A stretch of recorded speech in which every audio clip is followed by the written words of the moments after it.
I recently built a new metal building, and my original plan was to install a vapor barrier using bubble wrap insulation. My shop is only 18 by 20 with 10-foot walls. I've seen a lot of guys on YouTube do this successfully, some with even bigger buildings than mine, so I figured it would be pretty straightforward. It was not.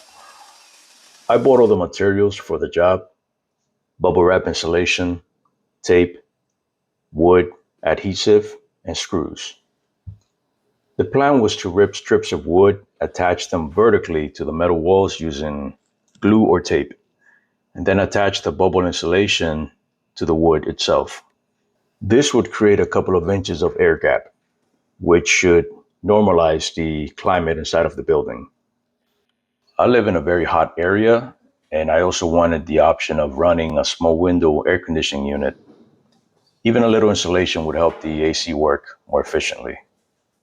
After ripping a bunch of wood, gluing it to the walls, climbing up and down the ladder, and almost falling a few times, it really hit me how much time and effort this was going to take. More importantly, it hit me how risky it was. I'm the main breadwinner in my family. I've got a wife and 3 kids, and the last thing I can afford is getting injured over something like this. As I get older, I'm starting to realize that DIY has its place, but you also have to balance the amount of time, money, and risk involved with a project. This installation project it wouldn't be fun. It's not a learning experience. It would actually be pretty simple. Climb up a ladder, stick the wood to the walls, stick the insulation to the wood. Pretty simple stuff. The issue is that it's pretty tedious, time consuming, and kind of risky. The ceiling is pretty high up there, starting at 10 feet high all the way to the crown, which might be 13 feet high. I don't own the big ladder needed to install the insulation up there, so I'd either have to buy it or rent it. The time and money would add up quickly. So nowadays, whenever I start a new DIY project, I now think about the time, money, and risk involved. That's when I started reconsidering the whole DIY approach. The idea of hiring a professional slowly crept into my head.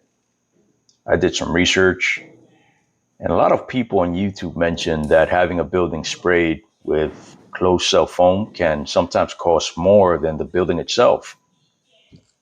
That was a hard no for me. I wanted to stay under $2,000 if possible, and I wasn't about to double or triple that cost. I went to Facebook Marketplace and reached out to a few closed cell foam companies. The highest quote was 2,700, way too high in my opinion. Finally haggled with another company for $1,750. For that price, they wanted to spray 2 inches on the roof and 1 inch on the walls. We agreed to that, and we set a time and a date, and the guy showed up with a truck and a trailer. On install day, luckily my shop was almost empty, so getting it ready was pretty easy. I removed the vertical wood strips I had already installed and moved the few items I had inside to the outside. They laid the plastic down on the floor and got straight to work. One thing to keep in mind, their equipment needs to be fairly close to the building, within 20 feet, I'd say, so the hoses can reach the work area.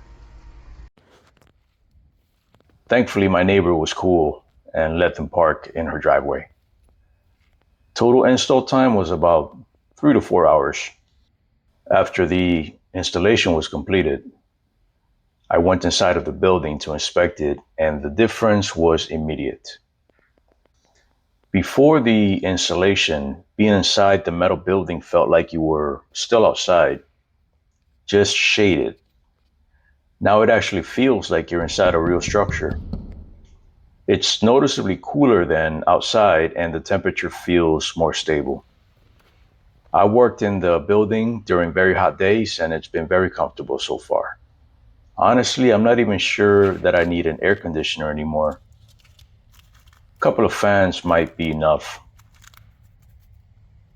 My final thoughts, looking at the final result, there's definitely more than 1 inch of foam on the walls and more than 2 inches on the roof, which I'm not complaining about.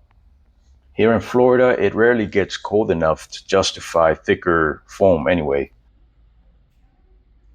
I definitely recommend closed cell spray foam. If you're in a hot climate and on a budget, you don't need 3 inches. 1 or 2 inches is plenty. And chances are the installer will spray a little extra anyway.